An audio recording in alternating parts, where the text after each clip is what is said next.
Hello and welcome to the Professional Insight Podcast, Season 6, Episode No Idea.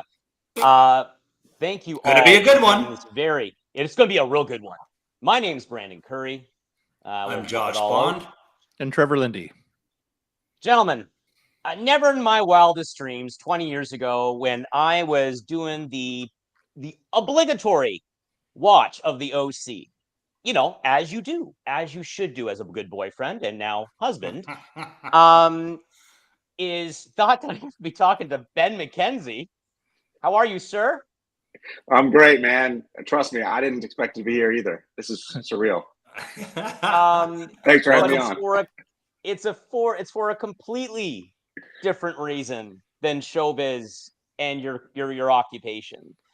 It is about your new book, which all of us have. It's called Easy Money, and it's basically cryptocurrency, casino capitalism, and the golden age of fraud, and basically the giant Ponzi scheme, pyramid scheme that unfortunately collapsed in 2022. And I have to admit, you have, so for everyone that's reading, I've obviously, being a certified financial planner, I've read a lot of finance books, and I still do. You've written that you and Jacob have done such a great job in making this also a very approachable read. And I want to applaud you for that, because you address a lot of this and your self-deprecating sense of humor. That was actually good. There's a lot of great jokes. We'll get those. We'll get to that in a second. All right. Because there's a couple of times I did read the book twice. But just once initially, just to read it, and then when I found out that this could go, I wanted to go through again with a more fine-tooth comb. And even I was stuck up on some of even the chapters, like just made my head shake. Especially your interview with CF, and just like that was just crazy. Let's take everyone through your journey. Very top line, because I know you're on a time crunch, but then I know Josh and Trevor both have lots of questions too. Sure. Well, first of all, thank you, Brandon, for that. I mean, my intention was to write the book in a way that could be understood by anyone. You don't need to know anything about economics or finance or economic history or any of that stuff. Hell, I barely did before I started this. I have an undergraduate degree in economics, but I became fascinated by this stuff called cryptocurrency, basically because I'm a storyteller. Words are my tools. And when crypto was calling itself a currency, I was just thrown by that. I thought, wait a minute, these things aren't currencies. I mean, I can't actually buy anything with them. I live in Brooklyn. If I went to my local deli and tried to buy a bagel with Bitcoin, the guys would look at me like I was crazy. And basically, I got drawn into crypto, or almost drawn in, because a friend of mine came to me and said I should consider investing in it. The way that I suspected it was not on the up and up was this friend, who's a dear friend, had given me the worst financial advice of my life, like about 20 years prior, when we were in our 20s. He had encouraged me to invest in this obscure medical company, and basically I put about 10 grand in, and I lost most of it very quickly, as did he. He was not scamming me. We were both perhaps a victim of a penny stock pump and dump scheme. Anyway, when he came back, in 2021 and said you should look at Bitcoin, I thought, what is this stuff? So I don't know, man. I had a ton of time over the pandemic. The entertainment industry was on ice for a long while. Obviously, it was hard to practice our profession with COVID restrictions, and so I read a ton of stuff. I took courses online. Gary Gensler, who's now the head of the Securities and Exchange Commission, taught a class at MIT on crypto and blockchain in 2019, and he made it available for free online. So I took that, and I came out the other side saying, am I crazy, or is this potentially the biggest Ponzi scheme in history? Which at the time sounded pretty insane, given that this is 2021 and the crypto market's more or less at its height. But I just couldn't shake that feeling. So I reached out to this journalist who I didn't even know. I just saw that he'd written an article that I thought was funny. He lived in Brooklyn. and I invited him to drinks and said, "Hey, what if we wrote a book that I don't know how to write about events that haven't happened yet?" And he foolishly agreed. And we set out on our journey and investigated this industry for the last 2 years, talking to people, everyone from Sam Bankman-Fried all the way down to, regular people putting in their money. Went to El Salvador, the only country in the world trying to use cryptos as real money. And what's crazy is, as bad as I feared it was, it's actually potentially even worse. Most people, unfortunately, at this point have lost money. I think most people at this point are pretty, even if they don't actually understand what happened, they are aware, generally speaking, of cryptos, of the pervasive fraud. And so I'm just trying to educate people and entertain. Hopefully the book is fun and entertaining. And I'm so glad that you liked it. Thank you for having me on. Bondo, I mean, well, I don't know. I know, Bondo, you and I were chatting in preparation for this, and what you address this in the book, Ben, with your self-deprecating humor, which I do. I find that to be an admirable trait, especially for someone in Hollywood, and like you just have the humbleness, because you do. I love making fun of myself. Yeah, it's my favorite. It's great. My favorite. Yeah, you got to. You got it. Who can you make fun of if you can't make fun of yourself? You got to make fun of yourself first, right? We can make fun of Curry right now. Yeah, no, everybody might as well. Just roll with it. But the one thing, like, you do address, like, your concern, your anxiety over the fact that, oh my God, are people going to take me seriously? Is this just another, because you were one of the first to come out against it. Yeah. And you were worried, like, oh, here's another celebrity trying to prop up his name. Like, you make all these comments in the book and you just acknowledge it to the reader, which I thought was very refreshing, because that is something I felt. I did. I'll be honest with you. 3 years ago. Yeah. But Bondo, you and I were chatting, and being the lawyer out of the group, your Senate hearing, you got called in front of the U.S. Senate. So, Bondo, I know you had a couple questions about that. Yeah, no, just generally speaking, first of all, good on you for staying active during the shit that we went through for a few years in the pandemic, right? And to that point, a lot of us just look at your other career and, as an entertainer, don't put much stock in terms of the intellect that goes behind an individual, actor, we'll say. But, something that you've put together here really, really exposes an intellectual point of view. And, I tip my hat to you for using your platform to try and educate people that wouldn't otherwise be educated on the points that you've highlighted in your books. And listen, at the end of the day, from my perspective, it's how do we try to, any and all of these get rich quick kind of schemes, how can we eliminate them, or how can we regulate them, right? Like, it's like, I don't think that crypto is a terrible thing if it's done properly. It could be a good, decent thing if it's done properly. Mm-hmm. Right. And again, that's the regulation piece to it. Another thing to it is, what's your point on what crypto has been used for? Sure.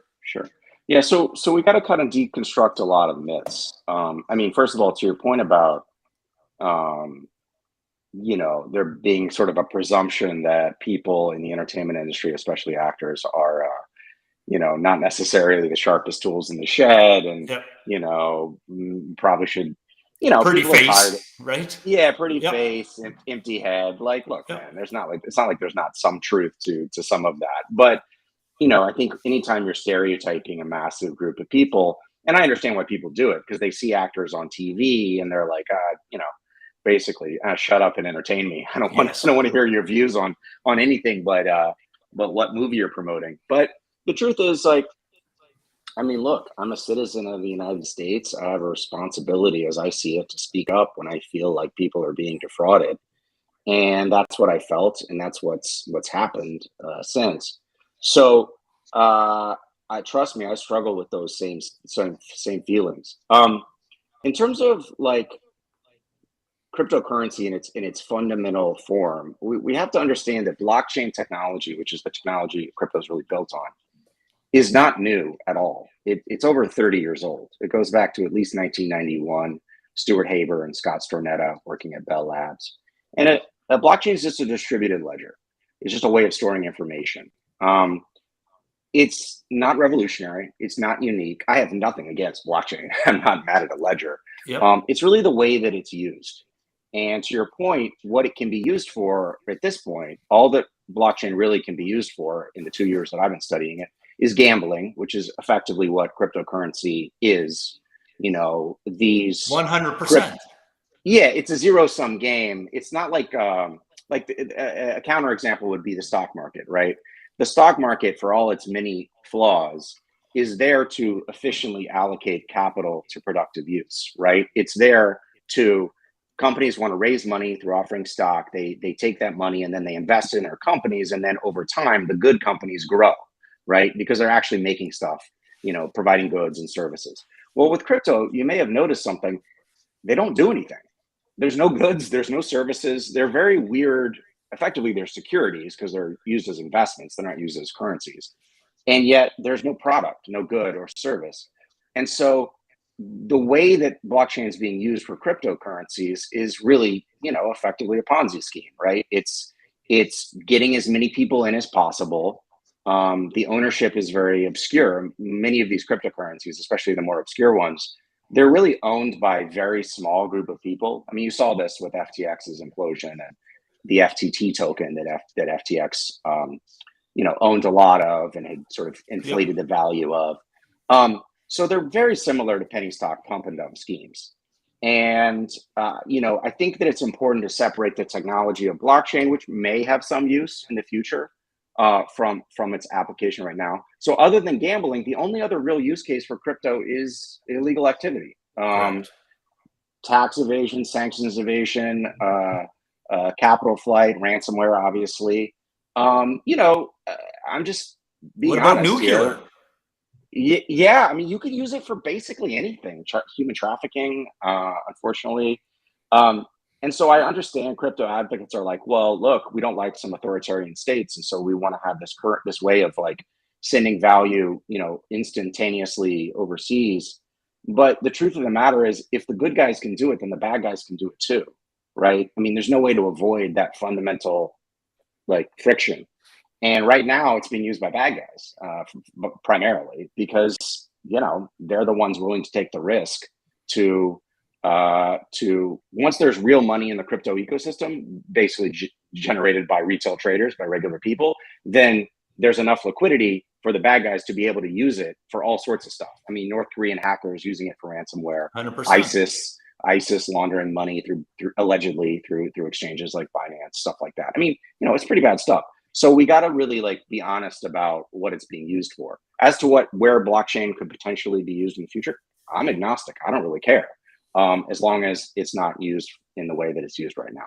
Use it for good, not bad, right? Yeah, sure. Simple stuff. Yeah. And enforce securities laws. I mean, what's ironic is that there's over 20,000 cryptocurrencies out there right now. That's more cryptocurrencies than there are stocks in the major US stock exchanges, which is pretty wild, right? And I mean, they're tiny effectively, but like, you know, at least theoretically they're worth, you know, some of these are worth billions of dollars, even though if you look at the actual money behind them, it's very little. But, you know, we've had federal securities laws in the United States since the 1930s, because in the 1920s, we didn't.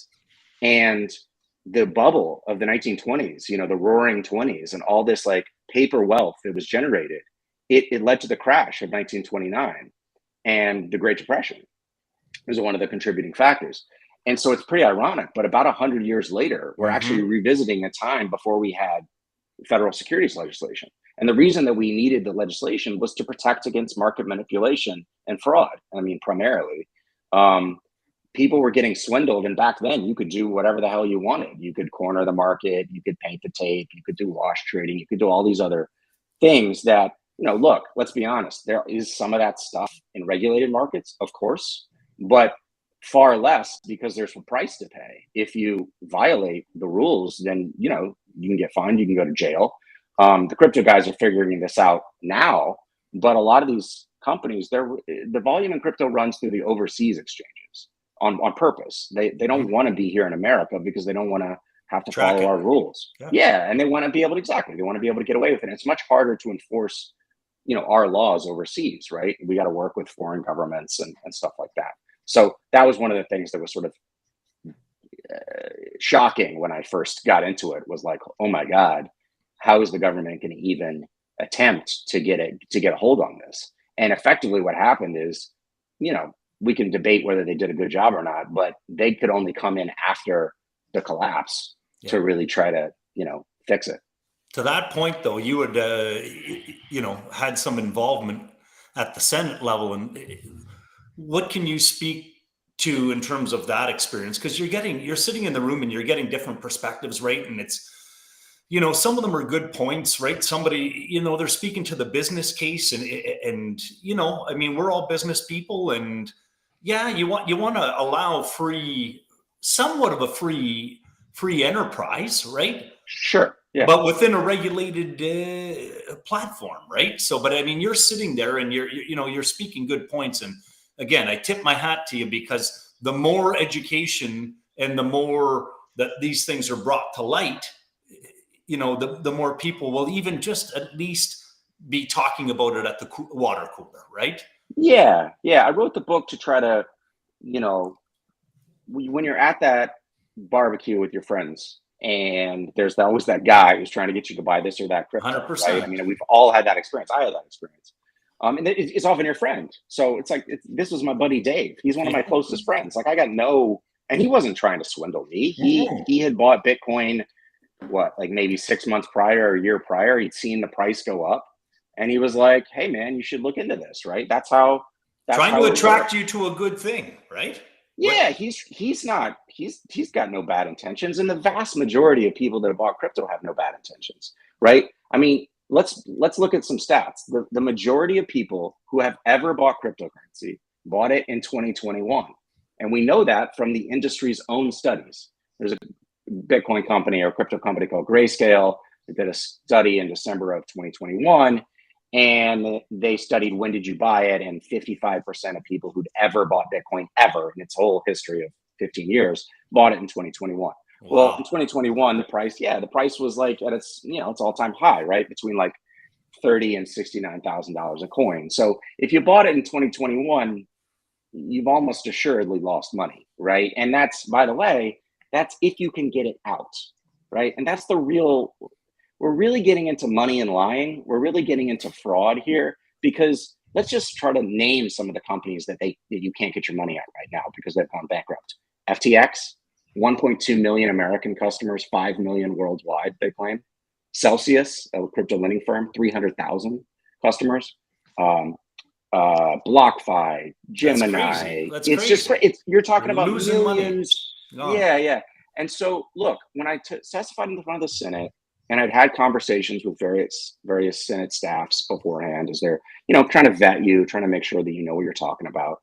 I think, look, there is always that tension. You always want to encourage productive use of new technologies. But what I get really pissed off about was, excuse the language, is good. We like that. The way, well, they were lying. They weren't being truthful about if blockchain is so innovative, then why after 30 years are its primary use cases gambling and criminal activity? Like, can you name a single blockchain company that you use on a daily basis or ever that isn't just a cryptocurrency, endeavor? No, you can't, because they don't exist. And a lot of companies have tried. One of the problems with blockchain is that it doesn't scale very well. Bitcoin can only do, I think it's 5 to 7 transactions a second, because of the proof of work nature, all those computers mining the Bitcoin and stuff. Visa, for example, can do 24,000 transactions a second. So it's never going to scale to get not even close, right? Not even close. And then you can try something else, which is called proof of stake, but that's basically much more like a security and has all these other problems of being effectively unregistered and licensed security. So we really need to be honest when we're talking about technology in quotes, because innovation has been used as a buzzword for many purposes. Sometimes it's valid, sometimes it's legit innovations that's going to, remake the world, as like the internet, for example, has done, as evidenced by the fact that I'm speaking to you using it right now. But blockchain and crypto is not the internet. I mean, and we know that because it's been around for 30 years. Innovation as a buzzword, historically speaking, has been used for fraud for hundreds of years. I mean, Charles Ponzi used, the way we get Ponzi scheme is from these international reply coupons that were these, like, he was arbitraging a price discrepancy between sending mail back and forth between Europe and the US. This is, 1919. So this is 100 years ago. And so there was a legit like thing there, but he was totally making it up. He got so much money in that at one point his Ponzi scheme was bigger than the entire international reply coupon market. And a reporter figured it out. The reporter figured it out, and the whole thing fell apart in like less than a year. It's a pretty great story. So innovation has always been used to swindle people. And we need to really like be honest about, all right, is this really innovative? What are we talking about? Yeah, my one of my buddies, similar story, right? But he came to me with an idea, right? Where you donate X amount of dollars and it's a good cause. They take that money and they buy medicine for third world countries. Lo and behold, you get a tax break and then you get your $3,000 back, or you get $6,000 back, or something crazy like that. I said, listen, man, that sounds way too good to be true, right? Yeah. But if it sounds too good to be true, run away. It probably is. Right? Yeah. I mean, you guys, I'm sure, talk about this stuff all the time. But like 3 years later, the government caught up with him, and he owed penalties and back interest. Right? Yeah, I was just about to ask you how it ended up for you. Yeah. So scheme. Now Scheme, I right? think I think when I was going through, I think the thing that really blew my mind is the application of wash trading and the use of mixers and over-the-counter trading, which will lead into, like, Trevor and I were chatting as well, and like, he was blowing Trevor's mind because he's a mortgage broker. How the heck did they leverage this thing? I know he's got a bunch of questions about that, but can you just briefly educate our listeners and our viewers on what wash trading is, what the mixers are, and over-the-counter, which I didn't even cross my mind. This is why when you wrote this book, it's worse than what I thought. But go ahead, please. Yeah, sure. So wash trading is a fake volume because the pseudonymity of the blockchain obscures who owns what addresses, effectively accounts. They call them addresses. You can have as many addresses as you want, and you can send this crypto back and forth amongst accounts, addresses you control, which makes it look like there's a market for this or that cryptocurrency, when in fact, no such real market exists, right? All you're really, because you're basically just taking a fake dollar and you're taking it from one hand and flipping it, one side to the other, back and forth. So it doesn't really cost you anything except whatever nominal fee that the exchange charges you.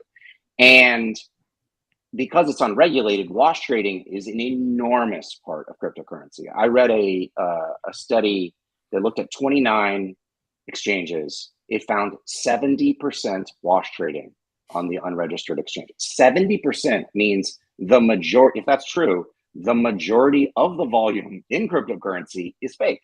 It's not there. All they really want you to do is take your real money and buy whichever cryptocurrency they're shilling, because they've artificially inflated the price. When you buy it, you're going to like, hey, and it might continue to go up on screen or whatever. It's when you try to sell it that you're going to have a problem because you're not going to sell it to them. I mean, they're going to sell it to you, but it's getting your money in and out. So wash trading is a huge part of it. And look, you don't have to take my word for it. That study is a good one to look at. I can send you guys the link. But there's also the SEC complaint against Binance, which is the biggest crypto exchange by a country mile. And the allegations there are pretty astonishing. I believe the allegation is on their US platform. 99% of the volume in the first hour they were set up was wash trading, and 70% on the first day, or something insane. So, man, look, just know if crypto's like gambling, you're gambling in an unregistered, unlicensed casino. So there's not really anything stopping them from rigging the game. You're not playing a fair game. So that's wash trading. What else you asked about? It's just a shitstorm. That's just a shitstorm. That's all it is. Yeah, it's a shitstorm. OTC is over the counter. So you're taking cash money. It could be any regular money, dollars, euro, yuan, and you're trying to get it. You're trying to turn it into crypto. Now, why would you want to do that? Well, if you're in China, you might want to be trying to get your Chinese money out of the country because there's capital controls there, right? $50,000, I think, is the limit that you're allowed to take out of the country. So you're correct. So okay, great. So there's a ton. That was an enormous part of crypto, and still sort of is. There's a lot of people who come from that area of the world who are intimately involved in crypto. They want to get their money out. But you could also use it for money laundering, right? I mean, if you have dirty money, crypto is pretty appealing because you take your dirty money, you turn it into crypto, you can send it all over the world, instantaneously. And you're prepared as a money launderer, you're prepared to take a haircut, right? You're not trying to turn one dirty dollar into one real dollar. I mean, that'd be great. But if you can turn one dirty dollar into 80 cents, 60 cents, 50 cents, like great. You know what I mean? So there's just a ton of that stuff going on. And OTCs were sort of like a dirty little secret, right? Like people didn't really want to talk about it, but now you see in the stuff that's come out with Sam, the FTX implosion, they had an OTC desk, Binance, all these exchanges that are headquartered overseas. They're facilitating, at least allegedly, they're facilitating a lot of fraud and money laundering. Trev, you on that, I know you were really intrigued on the whole FTX and the $1 billion raise and then the 430.69 raise. Yeah, in all honesty, small penises. Honestly, they all do. Yes. I'm sitting here listening to Ben talk, and like my head's it's spinning. In all honesty, like you've got so many people that are, to Josh's comment before, in that get rich quick scheme. You've got people that are trying to leverage this for borrowing purposes. Like where does it stop? Where, how do the regulators, how can they come in and put a stop to this where consumers can actually be protected? And it really doesn't feel like there's any chance. It's going to be difficult because I think, what are our securities laws predicated on? Primarily disclosure, right? Mm-hmm. It's pretty simple. If you're investing your money, you need to know who the hell you're giving your money to and what the hell they're doing with that money. 100%. And so, right? It's pretty simple stuff. So yeah, and people, companies will complain about how many SEC, things they have to jump through, all the paperwork, and we can argue about that stuff. But at the fundamental level, all that stuff is there so that the public knows what they're buying when they're buying this or that. Yeah, exactly. And crypto doesn't have that, almost kind of by design. I mean, I'm not saying it was intended, but the pseudonymity of the blockchain, the fact that, what is a blockchain? It's like a way of storing information. And there's a public key where people can see what addresses are interacting with one another. But there's a private key that allows you to keep yourself synonymous. Like you don't know who is interacting with whom, right? And so that feels like a fundamental tension that's difficult to unravel, right? Like, how do you have the things that you like? I understand people want privacy. I get that.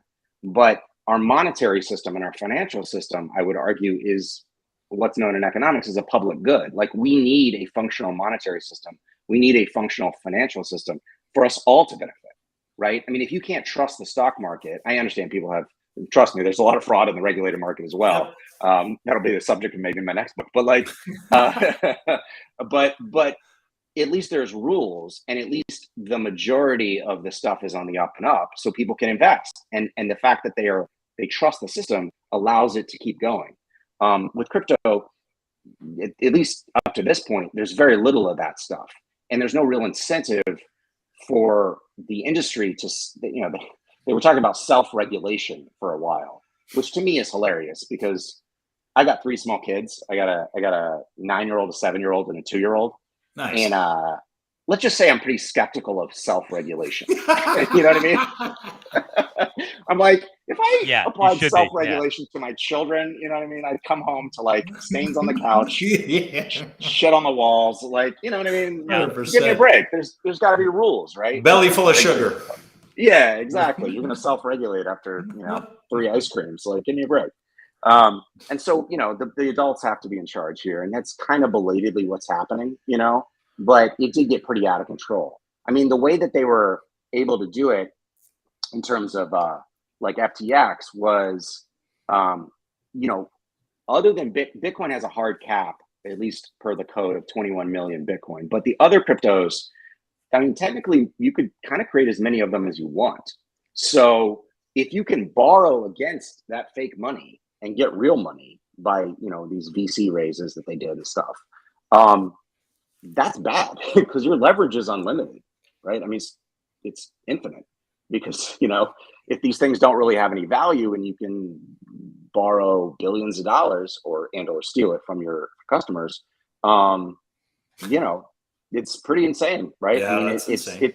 it's kind of a genius. And it really starts with just calling it money, right? It really just starts with that because they immediately apply some like substance to it, just like Tangibility subconsciously, almost, right? Yeah, some tangible, and that's why they call them coins. I think coins. I think it sounds better than tokens, but like almost all of the words in crypto, or so many of the words in crypto, don't mean what they would normally mean in regular the English language, and they in fact mean the opposite. Stable coins are not stable. Decentralized means centralized. You can even combine these meaningless words to form meaningless phrases. There's this thing called DAOs, which are supposedly decentralized autonomous organizations that are in fact neither decentralized nor autonomous nor particularly organized. They're just a mess. And so it's just like an exercise in nonsense, right? And you just kind of go around and around and around. I get that people want to believe in what crypto says it can do. Like, I totally get that. Like, we all know our financial system is messed up. It's not as equal as it should be. People don't have as much of a fair shake as they want. I get that. I believe in that. It's the sleight of hand with crypto where they say, hey, you hate our financial system. People go, yeah, crypto solves it. Yes. That's the trick. It's not pointing out the problems. It's saying that crypto fixes them. Crypto actually makes almost all of them worse. Yeah. It doesn't build generational wealth. It can take it away. It doesn't bank the unbanked. It can leave people who are already unbanked, put them in associations with people who are not on the up and up, let's say. Go to the casino and put money on red or black. It's a better use of your money, to be honest with you. Because at least there, the odds, right? Yeah. At least in Vegas, they're pretty transparent about it. I joke that crypto's like Vegas in the 50s when the mafia ran it. You know what I mean? It's like, it's not the same. No. So but there is a saying in finance, which is basically, during a boom, everyone thinks they're Warren Buffett. During a recession, everyone quotes Warren Buffett. So I did find it ironic in the book when Peter Thiel got up on stage at South by Southwest and basically said, who ironically made all of his money making PayPal, which is our current fiat system, but we'll leave that over there, and starts, hammering on Warren Buffett. And yet at that same conference, you ended up getting the interview with Alex Mashinsky. I hope I'm pronouncing it right, from the ex-CEO of the now defunct corrupt Celsius. And he basically admitted to you on the record, it was like the 15% is how much actual cash. The rest was just poof. Smoke and mirrors. And so on this, what really got me going was in 2018. I got to keep it very vague because I don't want to, I'm a fiduciary, so I got to be confidential. But there was this couple, they came into a little bit of money, and then the first thing into them, which was, $70,000, which was a lot of money at the time, a lot of money to anybody. Yeah. And they go to me and they wanted to put it into this, Bitcoin. And and I never saw the money as an investment purpose, so I don't know what ended up happening. But in the book, you actually talk about two specific that come up: the Korean family murder-suicide, and Hall at the end of the book. Hal Hall, sorry if I'm mispronouncing his name. Yeah. Hal. Mm-hmm. And I just want to know a couple things. And what are your thoughts initially then with maybe the threats on your life? Were there any threats? Are there blowback? And the blowback specifically around the, hey, well, Bitcoin's now at $30,000 a coin, up from 20,000. It's a 50% rise. So Right. I'll let you address that. Sure. I mean, thankfully, I have not had any threats in my life. I've had some, I mean, look, crypto guys are not subtle, so I've gotten a lot of hate online, and I love the mute button on Twitter. It's my new buddy. I don't like to block them. I like to mute them because then they can't tell that I'm not hearing them. It's like my favorite thing in the world. I wish the mute button existed in real life. It's amazing. It's like, what? I'm sorry, I can't hear you. Because it's not an honest discourse, right? They're not really trying to point anything out. I haven't had any threats in my life. I've had a few situations that are a little odd, but look, man, over the course of this investigation, I've made contacts in law enforcement, either ex or current, and I'll just say, you want to come at me, good luck. You're okay. I'm fine. You'd have to be pretty dumb. Not that that's something. There's a lot of dumb out there, but yeah, that's exactly. really dumb. You're real dumb. As for the victims, it's pretty painful. I think that's really it is really. I say it in the author's note at the beginning of the book, but like I wrote the book for the people that bought crypto, most of whom have lost money at this point. Because if you want to know what happened, I'm going to help explain some things. If you don't, fine. But these bubbles are all fun when everything's going up, but then there's real life consequences when they collapse. People get in way over their heads, and depression, suicide. Let's be honest, this is a lot of this is gambling addiction when it gets down to it. And gambling addiction is a really serious thing. I was much more sort of like, gambling, it's fine. And I'm not saying we should outlaw gambling or anything, but gambling addiction is a very serious addiction. We talked to some experts on it. It's very easy to hide from friends and family. It's predominantly male. It's usually men, especially young men, who have a higher risk tolerance. And, you have fun when you're making money, but when you don't, it gets real dark real quick, and it can mix with other addictions.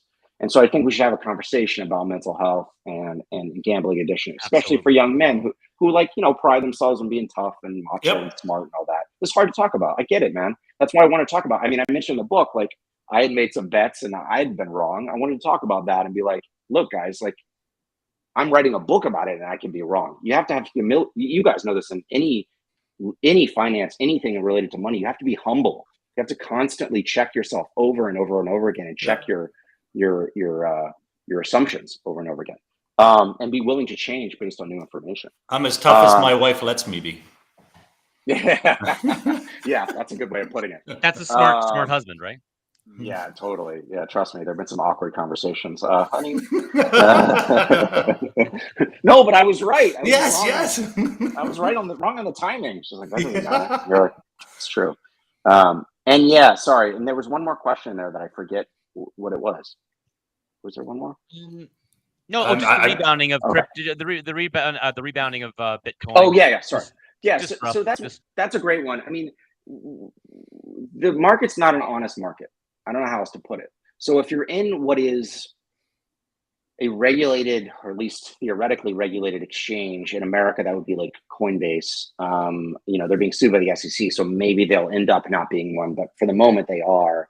They at least have to, file SEC disclosures and do all sorts of stuff that at least probably means when you have your money there, you can get it out. But even there, you have a lot of problems. If you go on message boards for any of these companies, you will see endless complaints.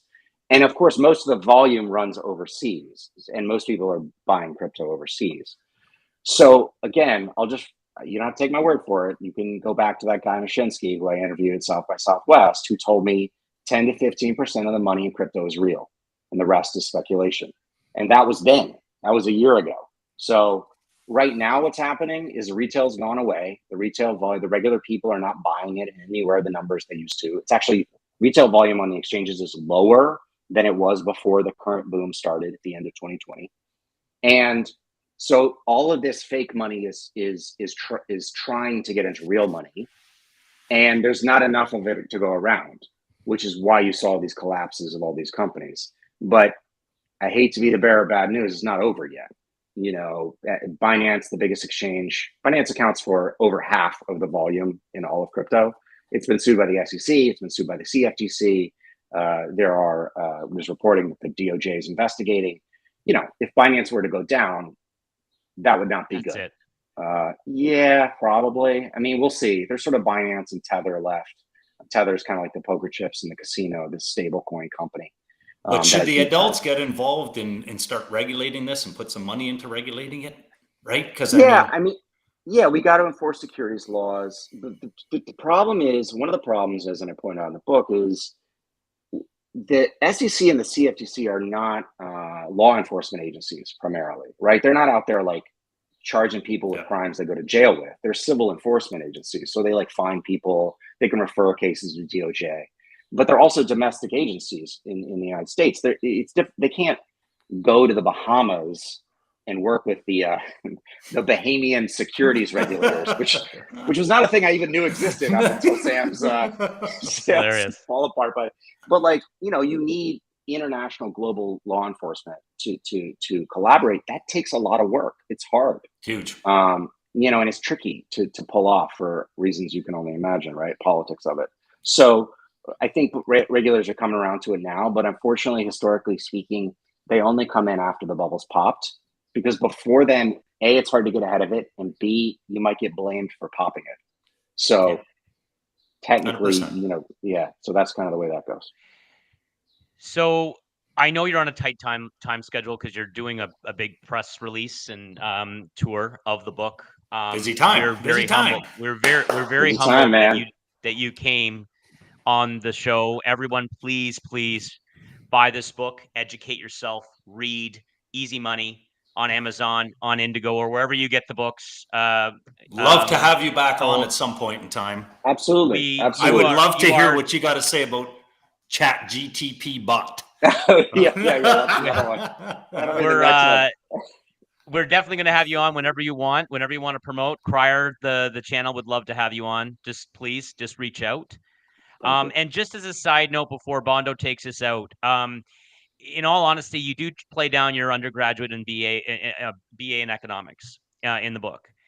You know, tongue in cheek, if this acting thing doesn't work out, okay, you know, it's kind of maybe with you. You know, we're not too sure, right? We'll see.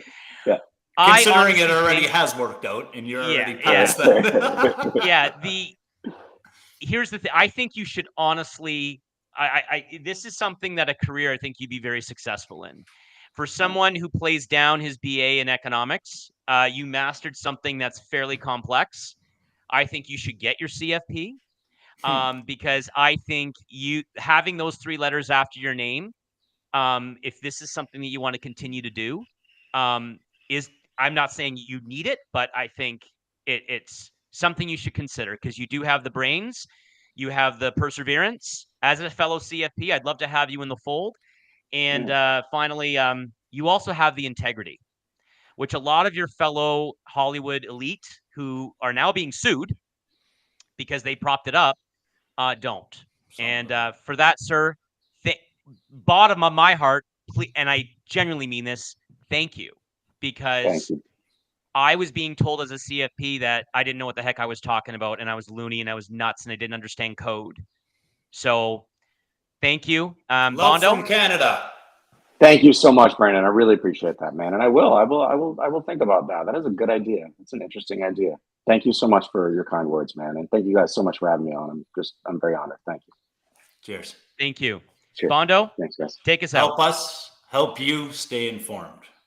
Bye, everybody.